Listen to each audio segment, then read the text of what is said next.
युवराज भाई नकलिया ने हद कर रखी है।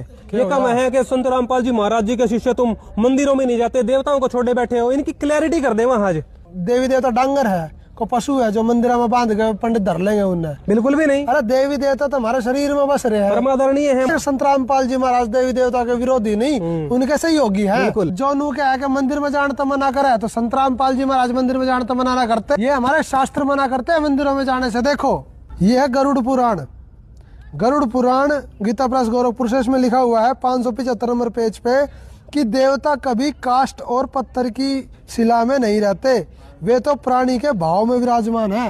जब पत्थर में रहते ही नहीं तो पत्थर क्यों पुजवा रहे हैं? ये इन्हें ज्ञान नहीं है ना, ये तो पेट भरा है कि खाली अपना धंधा चलावे यार, लोग मूर्ख बनावे। सच्ची भक्ति का प्रमाण दिखाते भी नहीं। सच्ची भक्ति का दिखा देंगे, ये तो सिद्ध हो गया कि देवता ना रहते मूर्ति में। अब देखो देवता रहते कहाँ हैं। संत रामपाल जी महाराज कहते हैं कि तीनों देवा कमल दल बसाए, ब्रह्मा विष्णु महेश, और प्रथम इनकी वंदना फिर सुन सतगुरु उपदेश। और शास्त्रों के अनुसार भगवान भक्ति बतावे। आओ दिखाते हैं आपको। तो यह है गरुड़ पुराण सारोद्धार। इसके 238 नंबर पेज पर लिखा हुआ है कि इन चक्रों में गणेश, ब्रह्मा, विष्णु, शिव, जीवात्मा, गुरु तथा व्यापक परब्रह्म का चिंतन करना चाहिए। देख लो, कमलों में चक्रों में करना चाहिए, कमलों में, मूर्ति में नहीं, मंदिरों में नहीं।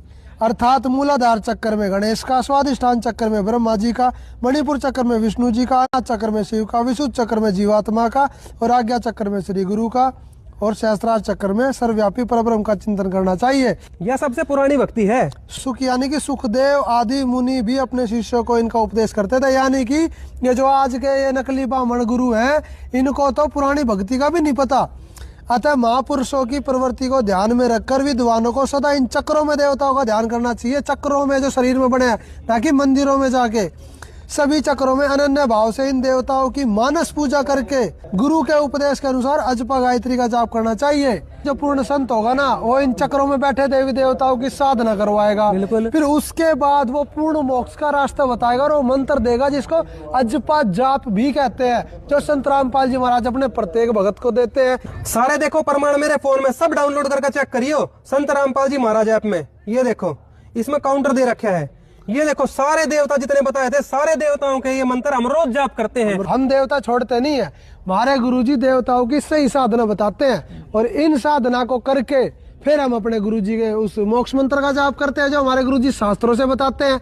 तो जो भी ये कहते हैं कि संत रामपाल जी महाराज देवताओं के विरोधी है, हिंदुओं के विरोधी है, पहले संत रामपाल जी महाराज का ज्ञान सुनो। YouTube पर सर्च करो संत रामपाल जी महाराज, और सच्चे सनातन की, आदि सनातन की भक्ति कैसे करते हैं वो जानकारी प्राप्त करो।